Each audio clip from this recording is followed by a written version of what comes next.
Media times में आपका स्वागत है। आज हम बात कर रहे हैं यमुनानगर के प्लाईवुड उद्योग की। जी हाँ, जो कभी पूरे भारत ही नहीं एशिया में सबसे चर्चित था, जाना जाता था, उस पर संकट के बादल छा चुके हैं। हालात बद से बदतर हो चुके हैं। किसी टाइम 500 से ज़्यादा प्लाईवुड फैक्ट्रियां थी, लेकिन आज मात्र 160 रह चुकी हैं। कई प्लाईवुड फैक्ट्रियां बंद हो चुकी हैं, कई यमुनानगर से पलायन कर चुकी हैं, कई पलायन करने की सोच रहे हैं। हालात इतने बदतर हैं कि लोग पलायन करने के लिए सोच रहे हैं, लेकिन पैसा नहीं है, फैक्ट्रियां बेच नहीं सकते, उनको अनऑथराइज बता दिया गया है। कई तरह के टैक्स हैं, लेकिन दूसरी तरफ उत्तर प्रदेश में कई छूट हैं। सुनिए क्या कहते हैं प्लाईवुड उद्योगपति। उसको लेकर किस तरह की स्थिति बनी है आजकल? बहुत गंभीर स्थिति है। प्लाईवुड एसोसिएशन का प्रधान होने के नाते मेरे पास कई सदस्य अप्रोच करते हैं, जी काम में बड़ा घाटा पड़ रहा है। सरकार ने जो 15 डेलाइट का लाइसेंस हमें 9 लाख में दिया था, मतलब साहब ये सरकार वापस लेती है तो दिलवा दो हमारे पैसे ही वापस, काम में घाटा पड़ रहा है। कोविड के बाद में धीरे धीरे काम लगातार रसातल में जाते गया है। सभी स्टेट में लगभग फैक्ट्रियां खुल गई है और हमारी लागतें तो काफ़ी बढ़ गई, मिनिमम वेजेस बढ़ते जा रहे हैं, लेकिन प्लाईवुड के प्राइस कांस्टेंट है, क्योंकि केरला में, बिहार में, बंगाल में काफ़ी माल बनने लग गया। हालांकि हमारा माल पूरे हिंदुस्तान में सबसे अच्छी क्वालिटी का माना जाता है, लेकिन प्राइस एक बहुत बड़ा फैक्टर है। इधर सरकार ने भी कुछ बिजली के रेट, मिनिमम चार्जेज जो फिक्स चार्जेज है वो बढ़ा दिए, उससे काफ़ी लागतें बढ़ गई। प्रोडक्शन तो हमारा पहले ही कम चल रहा है, ऊपर से फिक्स चार्जेज बढ़ गए। तो जिसका 500 किलोवाट का कनेक्शन है वो एक भी यूनिट न चलाए तो 1.5 लाख का उसका फिक्स चार्जेज का बिल आएगा। पहले 165-70 रुपये था, अभी 295 रुपये KVA का हो गया। सरकार के कुछ ग्राउंड वाटर अथॉरिटी के भी एक नया बोर्ड बनाया है, उसमें भी बड़े भारी उन्होंने एप्लीकेशन क्लियर नहीं हो रही, सब पे ऑब्जेक्शन लग रहे हैं। आग लग जाए तो उसके लिए भी बड़ी रिस्क है। 2 बोरवेल भी नहीं दे रहे, 1 बोरवेल ही दे रहे हैं। लकड़ी तो एक बोरवेल से क्या होगा साहब? एक बोरवेल तो कभी मैकेनिकली ख़राब भी हो सकता है और उसी टाइम फायर हो जाए तो वो तो सारा कुछ स्वाहा हो जाएगा। तो अभी पिछले दिनों उत्तर प्रदेश के मुख्य सचिव साहब ने एक रुड़की परिसर में, सहारनपुर ज़िले में कुछ प्रोग्राम किया था। उद्योग और किसान भाइयों ने मिलकर उनको इनवाइट किया था एक रुड़की IIT परिसर में 13 अप्रैल को, और उन्होंने हमें भी न्योता भेजा था, प्लाईवुड फैक्ट्री वालों को खास करके। और उनका थीम था कि आप यूपी में आइए, आपके पड़ोस में ही है सहारनपुर ज़िला, हम आपको बड़े सस्ते दामों पे ज़मीन देते हैं। हमारे यहाँ मानकपुर में कोई 18-20 हज़ार रुपये मीटर की रेट है, वो 2,500 रुपये मीटर में दे रहे हैं, बोला आओ खुली। और करीब 25-30 एकड़ ज़मीन हमारे यमुनानगर के उद्योगपतियों ने वहाँ ख़रीद भी ली है और वो यहाँ अपना काम समेट के वहाँ लगाएंगे।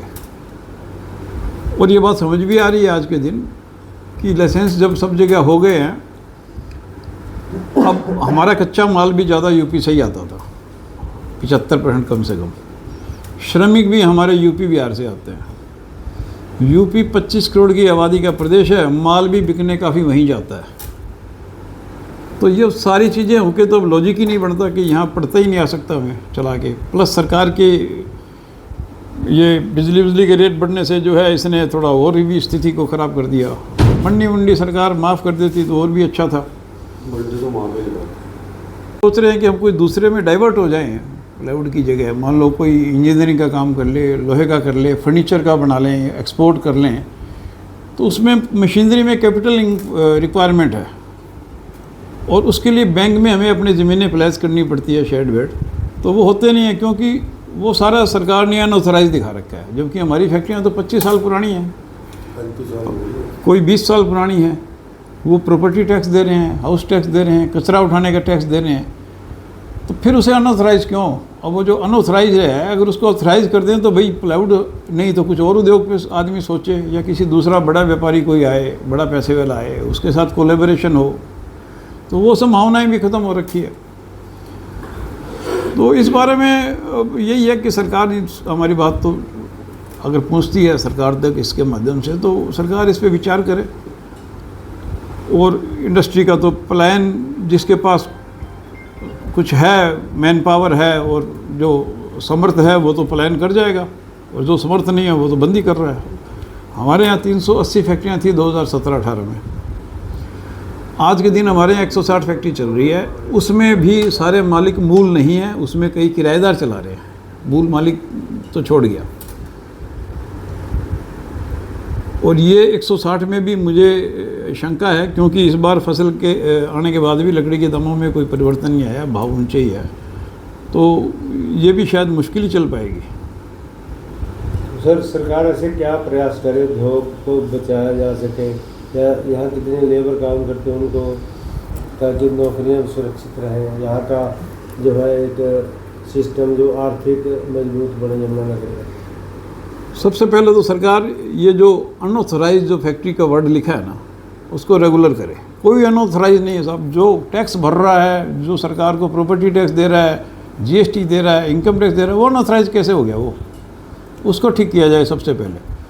वो ठीक होने से क्या है कि उसकी एक लैंड जो है मॉर्टगेजेबल बन जाएगी, तो बैंक से बात करके वो प्लाईवुड को उठा के कोई दूसरा काम करेगा, ज़मीन और शेड काम आ जाएंगे, मशीनें कहीं और चली जाएगी, बिक जाएगी, जो भी होगा। काफ़ी मशीनें तो यहाँ से चली गई बिक के, नेपाल में चली गई, कुछ दूसरे प्रदेशों में चली गई। सबसे पहला काम तो सरकार यही करे। उसके अलावा बिजली की जो बढ़ी हुई फिक्स चार्जेज है वो वापस ले। उन्होंने रेट भी बढ़ाए हैं, चलो 40-50 पैसे यूनिट महंगाई के हिसाब से बढ़ाए हैं, लेकिन फिक्स चार्जेस तो बिल्कुल भी नहीं बढ़ने चाहिए। तीसरी, मंडी फीस 1% लग रही है। अब ये 1% में सरकार को नहीं पता हमें कितना रेवेन्यू आ रहा है, ये बिना मतलब का कागजी काम ही बढ़ा रहे हैं हमारा। तो ये लकड़ी के ऊपर मंडी फीस को तो एबॉलिश ही कर देना चाहिए। और एक पर्चा, आज जो प्लाईवुड का उद्योग पलायन होता जा रहा है, यहाँ से क्या कारण है? मेरा नाम अजय मानिक टाला, पूर्व प्रधान प्लाईवुड मैन्युफैक्चरर्स एसोसिएशन। आज उद्योग की स्थिति ये है कि जब मैं प्रधान था तो 500 यूनिट यहाँ चलते थे, आज 160 रह गए हैं। उसकी सबसे बड़ी वजह ये है कि यहाँ का एटमॉस्फेयर डे बाई डे काम करने के लिए बड़ी भारी दिक्कतें बढ़ती जा रही हैं। बिजली का रेट बढ़ा दिया सरकार ने। उसके अलावा जो मंडी समिति है उसके लिए हम बार बार सीएम साहब को मिले, सारी बातचीत हुई, लेकिन उसका कोई हल नहीं निकला। आज भी 1% मंडी फीस ले रहे हैं। और उसके अलावा जो फैसिलिटीज़ अब यूपी में मिल रही हैं, लकड़ी का रेट और अन्य चीज़ें, बिजली का रेट, लकड़ी का रेट, एटमॉस्फेयर, तो हमारा ये मन है कि हम इस जगह को छोड़ के दूसरी जगह पे शिफ्ट हो जाएं, ताकि कम से कम आराम से काम किया जा सके। हमारे यहाँ से वहाँ ज़मीन सस्ती है, लकड़ी सस्ती है, एनओसी नहीं चाहिए, हर फैसिलिटी दे रहे हैं। अभी पीछे सहारनपुर एक मीटिंग हुई तो उसमें चीफ सेक्रेटरी साहब आए थे, उन्होंने हमें स्पेशल इनवाइट किया और हम वहाँ गए भी, और वहाँ हमें अच्छा भी लगा जाके। वो अगर ज़्यादा फैसिलिटीज़ देंगे तो हम यहाँ से मूव भी करेंगे। तो ये आज की डेट में हमारी तो यही रिक्वेस्ट है हरियाणा सरकार से कि प्लाईवुड उद्योग बिल्कुल आज अपनी निचले स्तर पे है, इसकी तरफ ध्यान देंगे, इसके लिए कुछ ना कुछ किया जाए। तो किस तरह की सुविधाएं चाहते हैं जो जिससे आप उद्योग बच जाए? सबसे पहले तो जो ये अब आज की डेट में इन्होंने बिजली का रेट बढ़ाया है, सबसे बड़ी बात तो यही है, उसमें कोई हमें राहत दी जाए, कोई ब्याज में राहत दी जाए सरकार की तरफ। उद्योग है उस पर जो संकट के बादल छाए, क्या करना? इसके सबसे पहले तो ये संकट के बादल छाए क्यों है? क्योंकि इतनी बड़ी इंडस्ट्री यहाँ पे लगी हुई है जो क्वालिटी प्रोडक्ट के लिए पैन इंडिया मशहूर है। आज किसी भी स्टेट की प्लाईवुड को उठा लीजिए आप, अगर कोई दूसरी स्टेट है, अगर नाम लिया जाए बिहार, तो वहाँ भी क्वालिटी प्लाईवुड नहीं बनता था। केरला रबड़ वुड की वजह से वो क्वालिटी प्लाईवुड नहीं बनता था। इंडिया ये वर्ल्ड मैप में जो एक यूकलिप्टस और पॉपुलर से जो प्लांटेशन से जो ऑल्टरनेट प्लाईवुड या रेड प्लाईवुड का इजाद हुआ वो यहीं पे हुआ, और उससे एक क्वालिटी का एक मापदंड तय हुआ कि इससे बढ़िया प्लाईवुड पूरी इंडिया में कहीं और बन नहीं सकती। इतनी बड़े स्केल पे यहाँ प्रोडक्शन शुरू हुआ, किसानों को लाभ हुआ, किसानों ने बहुत साथ दिया, क्योंकि उन्होंने लार्ज स्केल पे यहाँ से 300 किलोमीटर तक हरियाणा, पंजाब और उत्तर प्रदेश, उत्तरांचल, इन सब स्टेट्स ने, इवन कि कुछ इलाके हिमाचल के भी, किसानों ने वहाँ पे काफ़ी पॉपुलर और यूकलिप्टस की प्लांटेशन करी, जिससे इन टर्न यहाँ पर मंडी बनी और मंडी के साथ साथ यहाँ पे क्वालिटी प्लाईवुड का एक हब, प्रोडक्शन हब बना। संकट के बगल छाने का रीज़न ये है कि इंडिया में हर जगह फैक्ट्रियाँ लगने से और अलग अलग जगह जोन बनने से लाइसेंस खुल गए और फिर उसके बाद मतलब हर जगह से इतनी प्रोडक्शन हो गई कि हमारे यहाँ Prakash Goyal, message Shivam plywood industry, Khajur road, Yamunanagar. Sir, आज प्लाईवुड उद्योग को लेकर किस तरीके का बिजनेस चल रहा है या क्या करना चल रहा है? प्लाईवुड में तो रेटों की वजह से बहुत भारी क्राइसिस है। रेट, रॉ मटेरियल के रेट बहुत ज़्यादा हैं, फिनिश गुड के कम है, क्योंकि हमारा कंपटीशन पूरे देश से है। कोई खाली यमुनानगर से माल तो पूरे देश में सप्लाई नहीं होता जो पहले होता था। अभी जितने बाहर के अच्छे व्यापारी यहाँ आए थे जो अच्छी क्वालिटी बनाते थे, वो ऐसा ऐसा यमुनानगर छोड़ के बाहर चले गए। बाहर जाने से वो क्वालिटी वहाँ बनाने लग गए। लकड़ी रेट 300 400 रुपये क्विंटल सस्ती है यहाँ से, तो हम उनसे कंपटीशन कर ही नहीं पा रहे। दूसरा, नेपाल से या इंडोनेशिया से और जगह से प्लाई बहुत आ रही है हल्की, और वो सेल हो रही है कम रेटों में, तो कंपटीशन के वजह से भी हम पीछे हैं। तीसरा, बिजली के रेट बहुत बेतहाशा बढ़ा दिए, फिक्स रेट जो भी बढ़ाए अननेसेसरी बढ़ा दिए। गवर्नमेंट तो हमें यह समझते हैं इंडस्ट्रियलिस्ट है, इन पर जो मर्जी लगा दो ये दे देंगे, इन्हें कोई फ़र्क नहीं पड़ता। वाटर का ही हम 2 लाख रुपए से ऊपर साल का भरते हैं पानी का, जिसमें गवर्नमेंट हमें क्या दे रही, कुछ भी नहीं। तो एनुअल फीस भर रहे हैं 2 लाख 3 लाख कितने भर रहे हैं, फीस पे फीस, यानी कि कोई डिपार्टमेंट उठता है एक फीस पे फीस लगा के चला जाता है। तो आपको राहत कैसे दे सकता है?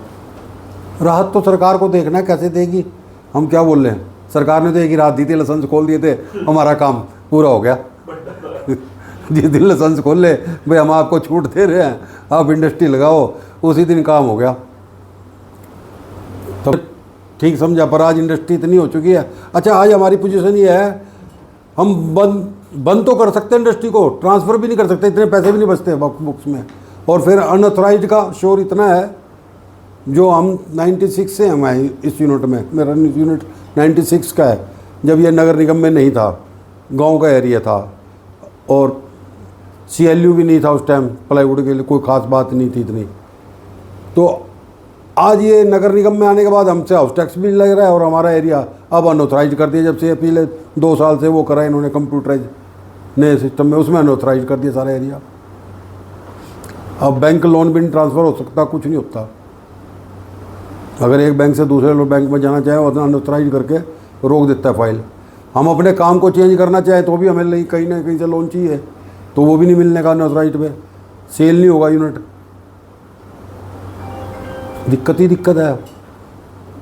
प्लाईवुड की बात करें तो बड़ा ओला सीन रही है, पता लगा है सरकार का, क्योंकि जो उत्तर प्रदेश की सरकार है, चीफ सेक्रेटरी हो, इधर से उन्होंने एक मीटिंग लगाई रुड़की सहारनपुर में, तो यहाँ की काफ़ी उद्योगपति प्लान करने जा रहे हैं। यहाँ के आप जो उद्योगपति ऐसे हैं, प्लान के भी पैसे नहीं, तो सरकार की तरफ से ऐसे है कि यमुनानगर ज़िला कुल मिलाकर बोर्ड प्लाई उद्योग का एक हब है। जब आसाम में फैक्ट्रियां बंद हुई सुप्रीम कोर्ट के आदेश के बाद, तो वो सारा उद्योग लगभग यहाँ शिफ्ट कर गया, और यहाँ के लोगों ने बड़ी मेहनत से इस उद्योग को स्थापित किया, और सारे हिंदुस्तान की, भारतवर्ष की सबसे बड़े हब के रूप में ये उभरा, और सारे भारतवर्ष को हम यहाँ से माल यमुनानगर सप्लाई करता था। तो समय परिवर्तनशील है, रॉ मटेरियल की कीमतें ज़्यादा बढ़ने के बाद और स्थान स्थान पर फैक्ट्रियां लगने के बाद यमुनानगर का उद्योग इस समय संकट में है। सरकार ने अनेक ऐसे योजनाएं बनाई कि जिससे ये संकट से उबर सके। तंजानिया से सरकार ने 300 कैंटर के आसपास जो है सफ़ेदा ये इंपोर्ट किया है, ताकि यहाँ पर जो रॉ मटेरियल के रेट बहुत ज़्यादा बढ़े हुए हैं उसको नियंत्रण में रखा जा सके। तो निश्चित रूप से इसमें कोई संदेह नहीं कि यमुनानगर से कुछ उद्योग पलायन हुआ है, कुछ बंद भी हुआ है। सरकार गंभीरता से इसकी चिंता कर रही है, और अभी एक डेपुटेशन जुलाई अगस्त के महीने में तंजानिया जाने वाला है, जो वहाँ के उद्योग का अध्ययन करने के बाद यहाँ उद्योग को कैसे राहत दी जा सकती है इस बात की सरकार नीति बनाएगी। प्लाईवुड उद्योगपतियों को ये कहना है कि एक वाटर को लेकर जैसे कहीं आग लग जाए, क्योंकि लकड़ी का काम है, केवल एक बोरवेल है, इसके अलावा मार्केट फीस है, फिर उसके बाद रेवेन्यू जनरेट सबसे ज़्यादा यमुनानगर प्लाईवुड से करता था। लेकिन उत्तर प्रदेश सरकार ने बड़ी सस्ती दामों पे ज़मीन भी यानी फैक्ट्रियों के लाइसेंस भी उन्होंने 30-30 साल फैक्ट्रियों में हो गए, लेकिन अभी तक उनको रेगुलर नहीं किया। ऐसे देखिए, वो नया उद्योग स्थापित करने के लिए उत्तर प्रदेश सरकार रियायत दे रही होगी। यहाँ तो ऑलरेडी उद्योग स्थापित है, कोई नया उद्योग तो लग नहीं रहा, इसलिए ज़मीन पर क्या रियायत दी जाए और क्या ना दी जाए ये चर्चा का विषय नहीं है। जो स्थापित उद्योग है वो यहाँ पर काम करता रहे, ऐसे वातावरण का निर्माण किया जाए, वो इकाइयाँ बंद ना हों या वो पलायन ना करें, इस बात की चिंता सरकार भी कर रही है। और बोर्ड प्लाई एसोसिएशन का अनेक प्रतिनिधिमंडल समय समय पर सरकार से मिलते रहे हैं, अपनी बातें रखते रहे हैं, और हम निश्चित रूप से हरियाणा सरकार उसका कोई ना कोई समाधान निकालेगी। विधानसभा का सत्र चला तो आपने भी मुद्दा उठाया, तो उस पर सरकार ने क्या रुख लाया? ऐसा है कि मुद्दा उठाया है, चर्चा हुई है, बातचीत हुई है, किस प्रकार हम राहत दे सकते हैं, इस प्रकार की चिंता हरियाणा सरकार कर रही है। आपने उद्योगपतियों की बात सुनी, यमुनानगर के विधायक की बात सुनी, सरकार का पक्ष भी जानने की कोशिश की, लेकिन हालात कैसे सुधरेंगे, कब सुधरेंगे, कहा नहीं जा सकता। लेकिन आर्थिक स्थिति बहुत बदतर है, यमुनानगर के हालात भी प्रभावित हो सकते हैं। देखते हैं आने वाले दिनों में क्या होता है इस उद्योग का।